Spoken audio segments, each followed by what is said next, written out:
ওই আমি যদি একদিন কেন প্রধানমন্ত্রী হয়ে যেতাম রে, প্রথমে একটা কামই করতাম। কি কাম রে ভাই?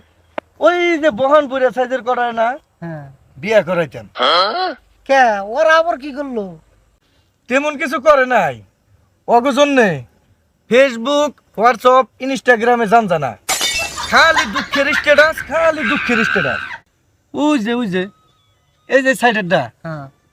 কালকে স্ট্যাটাস লাগাইছে, পরান যায় জ্বলিয়ে রে। আর ওই যে মধ্যেরটা ওই স্ট্যাটাস লাগাইছে, এত কষ্ট মেনে নেওয়া যায় না। আর ওই যে সাইডেরটা, একবারে সাইডেরটা হ্যাঁ। ওই স্ট্যাটাস লাগাইছে কি জানো, একলা রাত্রে ঘুমাহে না। পদক্ষেপ তো তুই ভালোই নিছা, তাহলে এক কাম কর, তোর আর প্রধানমন্ত্রী অন্যাও না, অগো ব্যক্তি রে বললো কিনে চেঙ্গি দে নিয়ে গা।